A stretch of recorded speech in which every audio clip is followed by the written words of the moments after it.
직입니다. 저걸 제대로 알자. 목격자 K 권여 대표 모시겠습니다. 어서 오세요. 안녕하십니까. 지난 일주일 좌파들은 어떤 이슈를 만들고 띄우려고 그렇게 했나요? 뭐 우파계 이제 정화조 청소부로서 열심히 한번 쓰레기 오물들을 정리를 해봤더니 오물들 내용들은 보통 이런 거였습니다. 전 정권에 대해서 흠집 내기 위한 의혹 기사 양산, 그리고 이재명 명비어천가를 부르기 위해서 정말 부끄러울 정도로 기자 정신을 훼손하고 추켜 세우는 것, 이 두 가지로 압축됩니다. 그 두 번째 일은 진짜 어려운 것 같은데? 정말 어려울 것 같아요. 여기 많이 지금 현타가 오는 것 같습니다. 기자들. 어떻게 하지 그걸? 뭐 오늘 이제 구체적인 얘기를 하나하나 할 텐데 진짜 힘들 거예요. 왜냐하면 외교적으로 기자들이 아무리 그 무능하고 무식하더라도 이게 어떤 상황인지 모를 수가 없거든요. 특히 오늘 제가 아주 중요하게 소개해드릴 만한 외신 보도가 있어요. 외신 보도 한 2개 정도가 있습니다. 그래요. 먼저 소개 좀 해주세요. 이런 것들, 이건 순서대로 하겠습니다. 이런 것들을 지금 한국 기자들도 뭐 특파원으로 나가서 볼 수밖에 없는데 이런 것들하고 역행하는 그런 방향성을 만들기 위해서 노력을 해야 되니까 얼마나 힘들겠습니까? 기자가 사실은 사실이 있는 그대로 보도하면 그렇게 뭐 고뇌가 필요하지 않을 거예요. 근데 굉장히 고통스러울 것 같습니다. 아니 그러니까 그 기자보다는 소설가가 훨씬 힘들어요. 그렇죠. 그런데 기자를 하면서 소설가도 취재를 하거든요. 그럼요. 취재를 하는데 거기에 상상력을 덧붙여서 스토리텔링을 해야 되기 때문에 그렇죠. 그냥 취재만 하는 기자하고는 차원이 다르죠. 그러니까. 근데 이게 능력도 안 되는 것들이 소설을 쓰려고 그러니까 정말 이거는 소설 중에서도 제일 어려운 게 그 사람의 상상력을 한계치로 끌어올리는 판타지 소설들이 어렵습니다. 그렇지, 그런데 그렇지. 지금 이 기자들은 정말로 지금 공상 과학 소설을 쓰고 있다. 그래요. 구체적으로 한번 들어가 보죠. 트럼프를 못 만난 것 자체를 가지고 우리가 비판할 수도 있지만 좀 그걸 유보한다 하더라도 지금 대한민국 언론들 특히 좌파 매체들이 굉장히 잘못된 게 뭐냐면 아까 서두에 말씀드린 것처럼 사전 조율을 미리 다 완벽하게 한 다음에 비행기 타는 게 상식인데 비행기에서도 조율 중이라고 이야기한 걸 비판해야 되는 겁니다. 이건 외교적인 굉장히 큰 실기예요.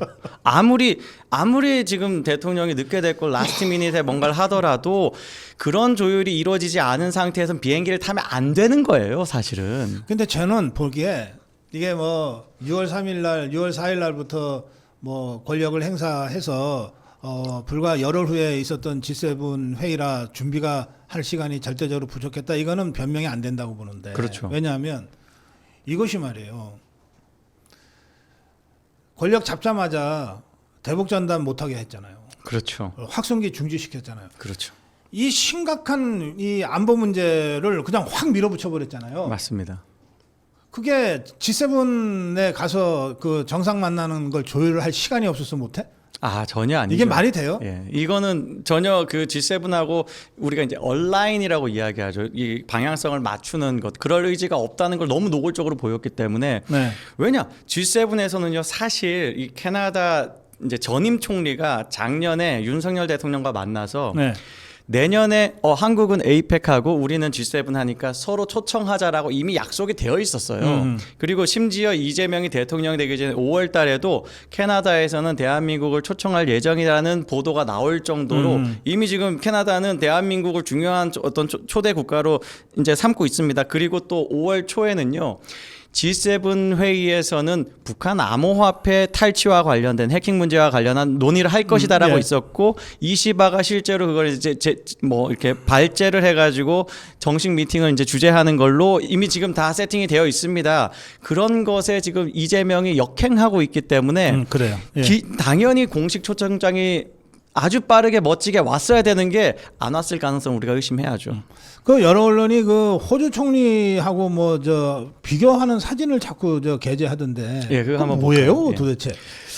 자, 한번 일단 썸네일 한번 보겠습니다. 썸네일 보면 전주 MBC 뉴스에서 이상한 뉴스를 참 많이 합니다. 그 중에 하나가 네. 이제 요 썸네일인데 저거 지금 이재명하고 만났을 때와 윤석열 대통령과 만났을 때 표정이 이렇게 달랐다는 건데 다르다는 건데 뭐가 다른 건지 일단 모르겠어요. 그럼 뭐가 다른 거지? 일단 뭐가 다른지 모르겠는데 내용을 보면 다른 게 하나 있다. 윤석열 대통령은 안경을 안 썼어요. 다르네. 정말 이거는 누가 사실 이재명 지지하는 쪽도 이렇게는 좀 하지 말지라고 싶을 거예요. 너무 참 민망할 정도로 논리도 없이 어떤 뭐 공감 가는 어떤 정서도 없이 그냥 주입식이죠. 주입식 지금 명비어천가인데 네. 이 내용을 보면 오히려 이재명이 한 발언이라는 건 당신이 내가 당신 통화를 했는데 그때 목소리보다 지금 훨씬 젊고 잘생겼네 이런 이야기 한 것과 내가 호주 경관을 너무 좋아해가지고 방문한 적이 몇 번 있어 이 얘기한 것밖에 안 나오거든요 영상에. 네. 그 외에는 이제 오히려 다른 중요한 의제들이 중요하지 않은 것처럼 다뤄질 정도로 거기에 포커스가 맞춰진 영상입니다. 그런데 아주 웃기게도 이 영상으로 윤석열 대통령의 어떤 성과를 더 빛내주는 것 같아요. 뭐냐? 윤석열 대통령은 이 지금 호주 정상을 만나서 뭘 했냐?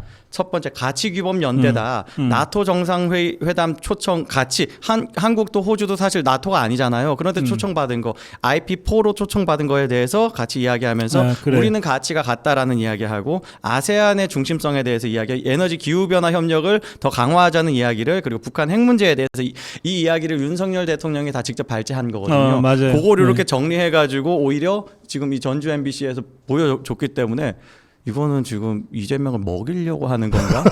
라고 느껴질 정도. 썸네일만 저렇게 만들었지 낚여가지고 클릭한 사람들은 윤석열 대통령의 성과를 강제로 봐야 되는 거. 근데 여기 또 더 재밌는 게 있습니다. 예. 대한민국 많은 매체들 심지어 우파 매체들조차도 채널A 같은 경우도 호주 총리의 저런 스몰톡한 게 이재명의 뭔가 어떤 외교적 뭐 점수를 따는 거다라고 보도를 했거든요. 전혀 아니에요. 이거는 또 제가 또 취재한 바가 있습니다. 호주의 매체 중에 네. 아까 캐나다 매체 말씀드렸죠. 호주 매체 중에 이런 보도를 한 데가 있어요. South Korean President Lee Jae-myung's zing on Anthony Albanese at G7 meet. 이거는 뭐냐? 이재명이 알바니즈를 매겼다. 라고 제목을 썼습니다. 여기엔 몇 가지 표현인데 치키잽이라는 말을 해요. 치키잽은 이제 무례하게 잽을 때렸다라는 뜻입니다. 그리고 또 나오는 게 humbling blow라는 말이 나와요. 이건 수치스럽게 때렸다. 자존심 상하게 때렸다. 이런 뜻인데 무슨 얘기냐? 당신이 전화 통화로 듣던 목소리보다 훨씬 젊고 잘생겼나요? 라는 말은 이재명은 칭찬이라고 생각했을 거예요. 그런데 사실 이 글로벌 스탠다드에서는요, 저거는 외모 지적, 혹은 다른 어떤 뭐 목소리 지적 이런 것 자체가 전부 다 사실은 결례입니다. 그렇지. 이걸 아예 지금 이 매체는 호주 매체는 디플로매틱 잽이라고 불렀어요. 그러니까 우리는 외교적 수사라는 말 종종 하잖아요. 외교가 아닌 경우에도 정말 어떤 상찬하는 적절하게 뭐 이렇게 하는 그런 표현들을 외교적 수사라고 부르는데 이거는 외교적으로 때렸다라고 이야기를 합니다. 그 정도로 선 넘은 거거든요.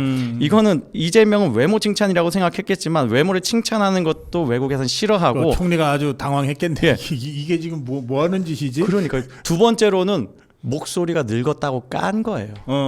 그렇게 받아들입니다. 그래서 이게 사실 보면 zing, 치키잽, 디플로매틱 잽 이런 것들 다 보면 비격식 용어거든요. 제 언론 보도가 이런 단어를 쓴 것 자체가 이재명을 아주 깔아뭉갠 거예요. 이재명은 아주 기본이 안 된 자다라고 해서 마구 다뤄버린 그런 표현들입니다. 네. 이런 상태가 실제로 객관적인 우리나라 정치와 무관한 해외 매체들이 이재명을 다루는 방식이에요. 우리나라에서 이런 식의 보도가 전혀 없다는 게 사실 알겠습니다. 문제죠. 자, 그래요. 저기 이재명이가 아들 결혼시켰죠. 예. 제가 최근에 조선일보의 그 작은 결혼식 사례 특집 기사를 그게 어제 나왔더라고. 참 돌려가느라 고생하네요. 아니 그래서 쭉 소개를 했어요. 그건 더불어민주당 소속의 군수 시장 사례도 있고 또 국민의힘의 국회의원 사례도 있고 그래요. 또 아주 저명한 언어학자 또는 총장의 사례도 있어요. 굉장히 좋은 기사야. 그렇죠. 이제 우리 사회도 그렇게 가야지. 황교안 전 총리도. 네. 예. 그런데 이자가 이게 그 SNS에 그 이동호 개인 계좌로 추정되는 계좌번호까지 딱 나와 있는 이 청첩장. 예, 그거 뭐 김기현 의원이 해서 지금 문제 제기해가지고 지금 공식적으로 보도가 많이 나왔으면 빨리 아니라고 좀 해줬으면 좋겠는데 아니지 않은가요? 예? 왜 반박을 안 하죠? 예, 가짜 뉴스라면 그렇게 화내실 만한 분이. 예. 그래서 지금 또 이것들이 하고 있는 짓이 안팎으로 뭐 안에서 새는 바가지 밖에서 안 새냐 하는 말도 있는데 하여튼 참 이게 참 쪽팔립니다. 그러니까요. 예, 자. 뭐 결혼식 얘기하니까 또 여사님이 또 떠오르는데 네. 김혜경 여사와 관련해 가지고도 매체들이 보도를 많이 합니다. 특히 한겨레 같은 경우는 이제 오늘 오전에 올라온 기사로 제목이 이렇습니다. 김혜경 여사 반걸음 뒤 행보가 눈길을 끈다. 전용기에서 기내 간담회 당시에도 배석해가지고 조용히 자리를 지켰다. 아니 대통령이 기자와 간담회를 하는데 영부인이 거기 있는 게 비정상 아닙니까? 그렇지. 그 왜 거기 서 있지? 그걸 칭찬하는 거예요. 심지어 한국일보도 사실 칭찬한다고 쓰면서도 제목이 이래요. 문재인 정부, 윤석열 정부 때는 없었다. 기내 간담회, 김 여사도 참석. 이렇게 하면서 내용은 그래도 칭찬으로 쓰려고 노력을 합니다. 그러면 정수기도 그렇게까지는 안 했던 안 했던 거예요. 그 사람은 정수기가 그걸 안 했구나. 비행기에서 내리면 이제 화장실 급했는지 앞서가는 경우는 그 사진 찍힌 적이 있어도 그 비행기 안에서 기자 간담회를 하는데 굳이 그 옆에 가가지고 찰싹 붙어가지고 뭐 그런 모습은 아니었던 것 같습니다. 이거를 지금 전용기에는 화장실이 없나? 모르겠어요. 예. 뭐 아니면 이제 참 하여튼 이해가 안 되는 것들이야. 예, 저 떠오른 말이 있는데 그래도 뭐 하여간 고소당하면 안 되니까요. 예. 예. 제가 고소당하는 건 괜찮습니다. 제 채널에 오시면 뭐 무제한으로 합니다. 근데 우리 고성국 TV는 소중합니다. 예. 이 기사에서 김혜경을 또 어떤 식으로 칭찬을 하냐. 네. 쏟아지는 플래시 세례에도 침착한 표정을 유지했다. 플래시 세례를 견디셨네요. 대단하십니다. 우리 여사님 대단하십니다. 예. 자, 그런데요. 이 기사 댓글들이 대단합니다. 제가 그냥 댓글이라서 그냥 읽겠습니다. 예. 다 비격식적인 표현입니다. 놀고 자빠졌네. 범죄자 부부들은 재판이나 성실히 받아라. 어디 자범 주제에 뭐 이런 댓글이 달렸다는 겁니다. 자, 마누라가 내정 간섭하는 거인 민주당 논리대로면 여사가 저렇게 나대면 특검해야 될 텐데 글쎄요. 예, 뭐 하여간 댓글이 이렇다는 겁니다. 이 정도로 나댈 거면 김건희 여사는 왜 욕했냐 이런 댓글이 달리고 김건희 여사가 이랬으면 난리 쳤을 거면서 웃긴다 진짜 이런 게 지금 공감을 수백 개씩 받은 그런 댓글들입니다. 그래요. 예. 자, 오늘 다뤄야 될 주제가 많네. 그래도 까도비 김민석이 얘기는 좀 하고 갑시다. 그럼요. 예. 예, 한번 쭉 정리 좀 해주세요. 좌파들이 지금 뭐 어떻게 하고 있어요? 이 까도비를 어떤 식으로 이걸 방어하고 있지? 그게 궁금해. 이게 정말 재밌어요. 이게 정말 재밌는 게 김민석 이슈는 좀 달라요. 김민석 이슈만큼 저번에도 이제 뭐 오광석 때도 우리가 오광수 때도 좀 비슷하게 느꼈습니다만 김민석 이슈도 매체마다 온도가 많이 다르다. 가령 예를 들어서 이번에 우리 훌륭하신 분이 홍보소통수석으로 들어가셨잖아요. 혹시 전직 JTBC 대표인지 모르겠습니다. JTBC 보도는 누구지? 홍보소통수석. 예, 홍보소통수석 이규현입니다. 이규현. JTBC의 전직 대표. 그래요? 예. 요런 사람이 들어가선지 모르겠어요. 아니겠죠. 아닐 겁니다. 예. JTBC가 그렇게 하여간 그러겠죠. 예. 아무튼 JTBC는 김민석에 대해서 아주 애를 많이 써요. 어떻게 보도를 했냐? 우리가 어제 이제 특히 국민의힘이 비판한 것 중에 왜 경제부처의 보고를 받냐? 그렇지. 왜 지금 안보 또 뭐예요? 사회, 복지 이쪽 보고를 왜 받냐라고 지금 비판을 하고 있지 않습니까? 지금 그거는 부처 보고를 받더라고. 어디 지금 후보 지금 신분에서 마치 총리 행세를 하냐 지금 그 비판을 하잖아요. 네. 정말 JTBC는 여기에서 창의력을 발휘합니다. 청문회 통과를 자신해서 이례적 행보를 하는 것이다. 그것들 참. 아니 지금 인사청문회 통과를 자신했기 때문에 이런 행보를 하는 분석이 나옵니다. 지가 분석했다고 말 못하는 거죠. 그런 분석이 나온대요. 어디요? 여권에서는 그런 이야기가 나옵니다. 이런 식의 이야기를 합니다. 이런 식으로 업무 보고를 받는 거를 공개하는 건 이례적입니다. 하지만 여권에서는 이런 해석 아니 청문회 자신이 있으면 총리 되고 나서 보고 받으면 되죠. 근데 저거 불법 소지가 있는데? 그러니까요. 예. 저게 그 총리 후보자도 이제 공식 공직이에요.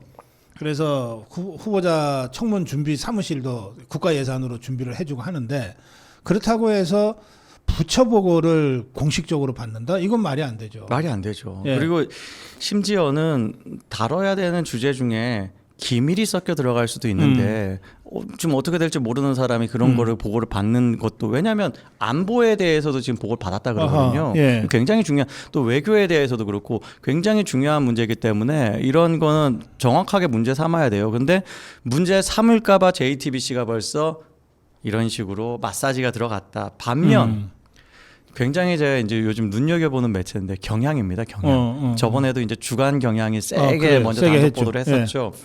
이번에 경향이 김민석에 대해서 단독 보도로 비판을 하는데 그 포인트가 굉장히 재밌어요. 과거에 특정 교회에서 뭐 크리스찬으로서 기독교인으로서 김민석이 차별금지법 반대하는 표현을 했다. 만일 모든 사람이 다 동성애자라면 인류는 소멸될 것이다. 이런 식으로 이야기한 것까지 딱 집어가지고. 그거는 수학적으로 그거는 너무나 분명한 거지. 모르겠습니다. 아무튼 아니 그렇지. 동성이 그 생산을 할 수 없으니까. 그러니까 모든 사람이 그 동성애자라면 생산이 불가능해지는 거지. 예. 그러면 인류 소멸이지. 그러면, 논리적으로는 맞는 말이에요. 예. 수학적으로. 그러면서 이 입장 바꿔. 근데 그 말을 김민석이가 했다고? 김민석이 했다는 거예요. 김민석이 그 말을 했다라는 거를 비판하는 겁니다. 그래서 지금 굵은 글씨로도 개신교의 동성애 금지 종교의 자유를 강조했다. 뭐 이런 식의 제목들을 달아가지고 비판을 하는 겁니다. 그러니까 지금 우리 입장에서는 저게 뭐 공격이야라고 느끼겠지만 좌파 진영에서 난리가 나는 거죠. 심각한 공격. 여기 지금 가치 연대로 묶인 사람들 특히 가령 민주당이 아닌 당들 중에서 이제 작은 당들은 굉장히 강하게 비판을 할 만한 일입니다. 뭐 진보당, 정의당 그렇죠, 뭐 이런 데서는 뭐 이런 문제들 지금 경향이 일부러 들추는 것 굉장히 지금 이례적으로 보이고 여기에서 경향이 만일 보도 한 번만 하고 멎었으면은 뭐 그럴까라고 생각이 드는데 어제 또 참 김민석이 주제 넘게 기자간담회를 또 했잖아요. 기자 뭐 회견이었나요? 그 프레스 컨퍼런스를 했는데 외신 기자였죠. 외신 기자 간담회. 예, 기자들이 그런 질문을 했습니다. 뭐 차별금지법에 대해서 어떻게 생각하냐는 질문을 이런 기사를 바탕 토대로 해서 했더니 거기에 대해서 김민석이 한 답변들이 있는데 이제 그것도 지금 이 매체 경향은 비판을 합니다. 이렇게 비판을 합니다. 차별금지법을 비판할 때 처벌받지 않겠냐라고 김민석이 이야기한 부분이 있어요. 이거를 차별금지법의 입법 취지와 맞지 않는다. 그래서 청문회가 언제니까 이제 요거 김민석 비판 받을 것이다라고 예고하듯이 지금 경향이 김민석을 저격을 하고 있습니다. 네.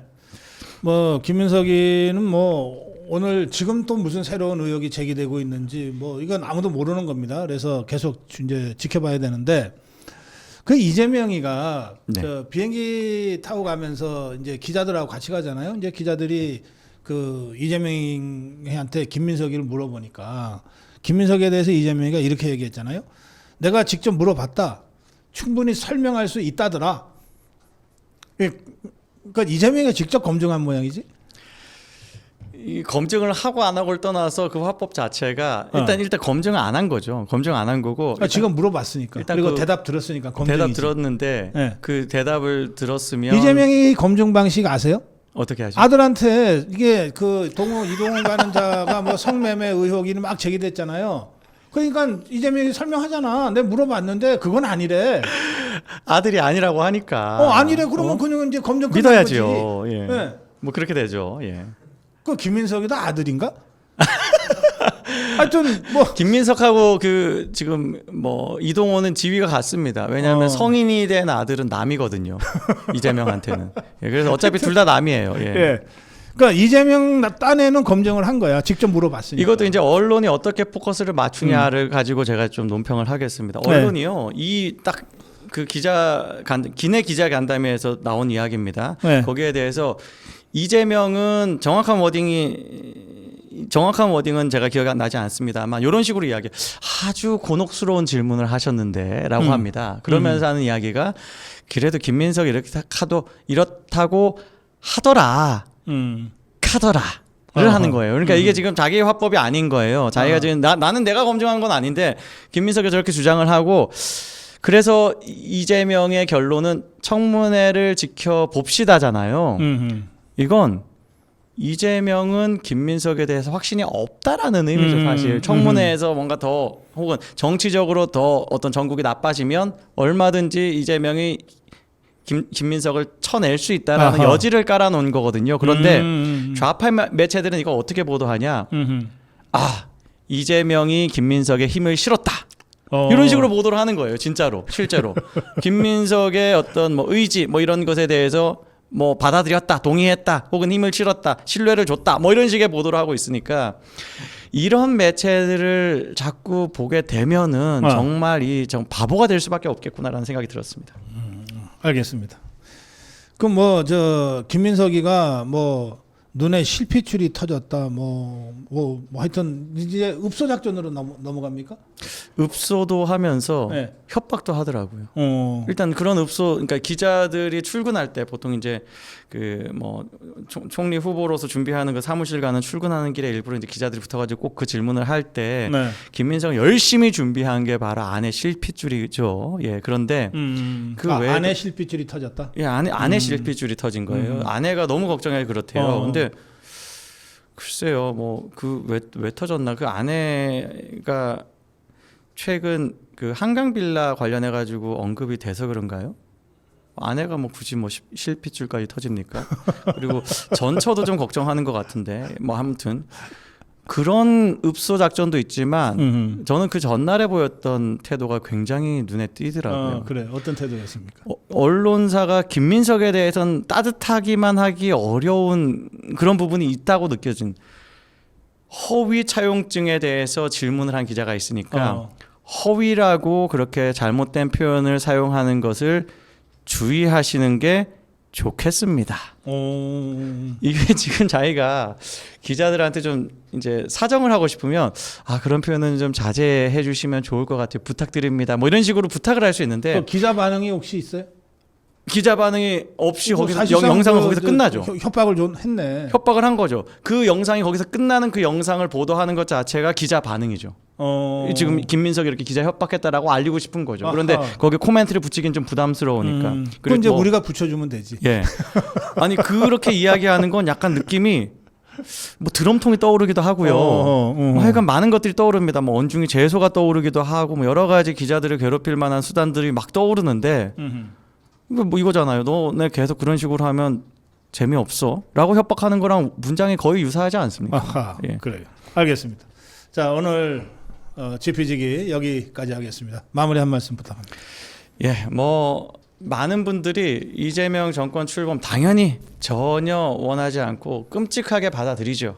그런데요, 그런 게 있습니다. 우리가 좀 주입된 두려움이 있어요. 이재명에 대해서.